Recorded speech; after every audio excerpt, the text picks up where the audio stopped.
2025 Thunder versus the 2012 Thunder. So obviously the 2012 Thunder was a team that made it to the finals. Young KD, young Russ, young James Harden. Uh, and they performed valiantly, but I mean, LeBron, D Wade, Bosh, they were coming off that loss to the Mavericks, so there was probably no way in hell that they were going to lose. And honestly, they should not have lost to a younger team by comparison. That would have been detrimental for LeBron's legacy, I feel like. But with that being said, who do y'all think would win in a 7-game series, the 2025 Thunder or the 2012 Thunder?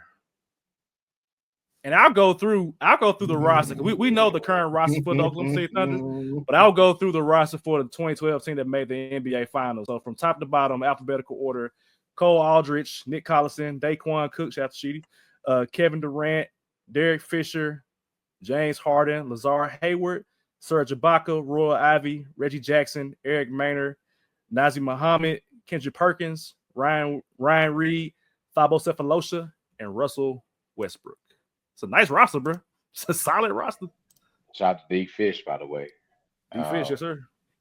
I'll go first. I got Thunder. I got Thunder. I got Thunder in 5.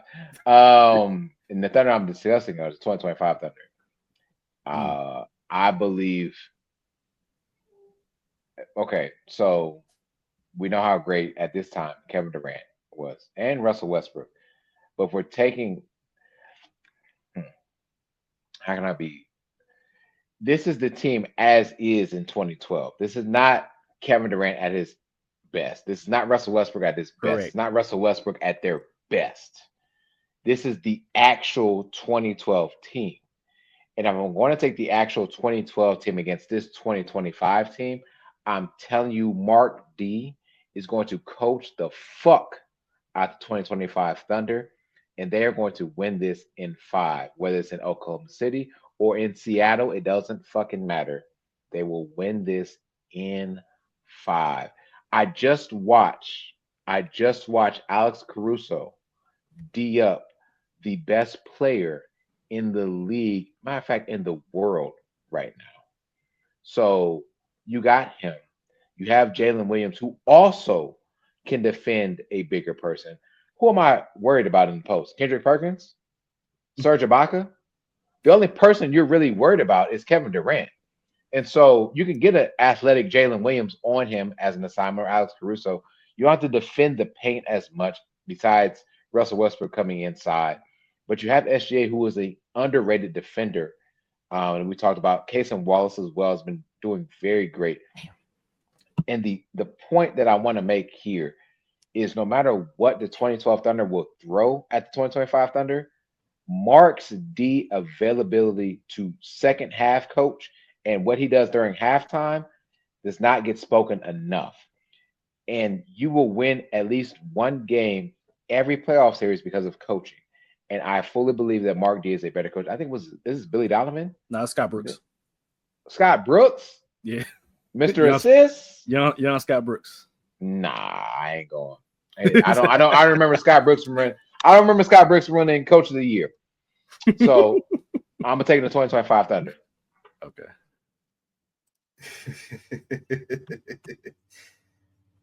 So this is for everybody on TikTok. All these youngsters that probably don't feel like we know what we're talking about when we talk about and discuss things of this nature, right? When you talk about the year 2012, I remember a great war happening on the University of Memphis campus. Yes, sir. And that is between me and this guy, Marcus Savage, in a video game called NBA 2K. Yes, sir. It got to a point where Marcus ended up doing things that he probably regrets to this day, Pauls. But just know that I was whooping his ass with the 2012 Oklahoma City Thunder. Yep. So I know this team in and out. Again, this is for all y'all that probably think we don't know what the hell we talk about. I know what I'm talking about. Ain't no way in hell they touching this 2025 Thunder team.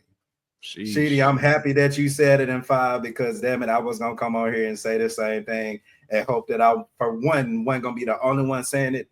But for 2, I say everything that I say to say because I noticed that this is my team. I'm on campus whooping everybody with this Thunder team. I know them. But you're talking about again, Kevin Durant, who again put up 30 in the finals, perfect. That's him. Mm-hmm. But then you got to consider everybody else.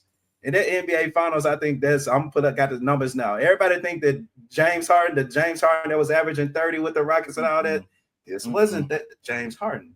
This James Harden averaged 12 points a game.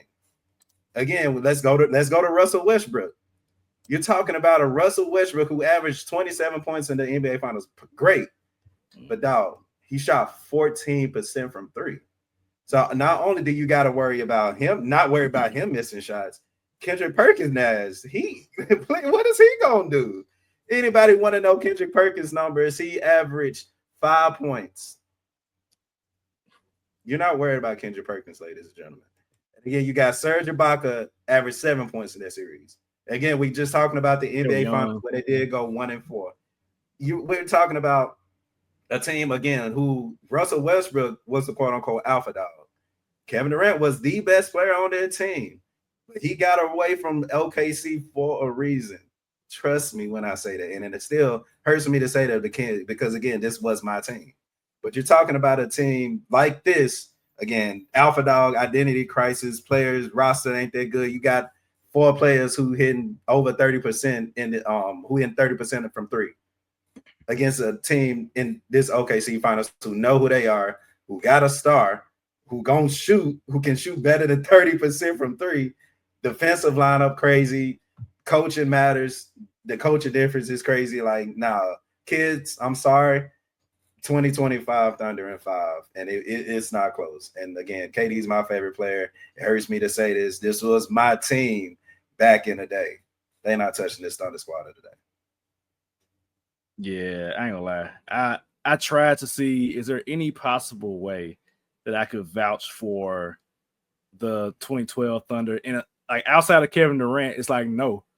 And what's funny is that at that time, this 2012 Thunder team was, I'd say, comparable to the current roster in terms of like the future, the hope.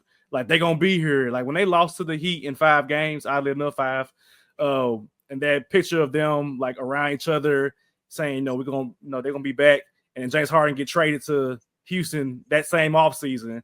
And it kind of began not necessarily a slow decline is what happened with the Thunder, because they made it back to like the Western Conference Finals. They didn't actually get back to the NBA Finals between then and now, to be honest. And so Kevin Durant, 30 points a game. I was looking at his stats prior to it. I'm like, he led the league in scoring 3 years in a row at that ripe young age, bro. Like, Kevin Durant was a problem. I don't think the 25 Thunder have anybody that can put hands on Kevin Durant. But everybody else, Westbrook, sag off him. James Harden, he's a walking yips person. He's not going to show up. I mean, we know that now, obviously, but he only put up 12 points a game in the finals against the Miami Heat. And the Miami Heat defense was not that good. They didn't have that many players on that Miami Heat team aside from the top heavy big three. For reference average, real quick, LeBron James averaged 24 points a game and Dwayne Wade averaged 16. Mm-hmm. So they really statistically weren't even at their best. Not even at their best, bro. Didn't have to be. Yeah. Didn't have to be because you're playing against a young team. And so that's not a slight to the 2012 Thunder, but more so propping up the 2025 Thunder. They're just that damn good, ladies and gentlemen. SGA is a player that's aged beyond his years. J-Dub fits his role. Chet fits his role. And everybody around them, Caruso, Cason Wallace, Wiggins, all these other players, they just Lou Dort, they just fit their role. Hardenstein is top heavy and is like in the middle heavy, bro. I don't think that they can't touch it. It'll be 5 games for 2025. Easily 5 games. Kevin Durant gonna put up about 30-something points though. But outside of that, nope. Not happening. And that's the thing. You let him score. Yep. Because then nobody else doing nothing else. Yep. Nothing else. Which is what made the Warriors so damn good. It's like, just add Kevin Durant. He gonna give us 30 points around Steph and Klay Thompson. Yes. Easy money sniper. Golly, the league literally stopped us from watching the greatest team in history when he was with the Warriors, bro. Or the greatest dynasty. The things that could have been. I mean, he could have stayed, Yeah, that's on him. It's on him. He could have stayed. Yeah. Nah. He wanted to make his own little thing in Brooklyn. And that's why I also say, like, you put Kevin Durant in the East right now, my God. Especially with what the East has to offer next year, my God. Trade. You can literally sit all year and make the playoffs and just play in the postseason. Just play in the playoffs. That's true. Yes.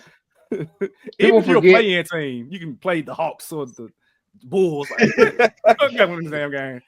People forget Kevin Durant was so good that the Brooklyn Nets traded him to the Suns. Had an awful time after they traded Kevin Durant for Mikal Bridges, and still had the number 6 seed. They didn't have a play-in. They were the number 6 seed. Put Kevin Durant back in the East. I dare.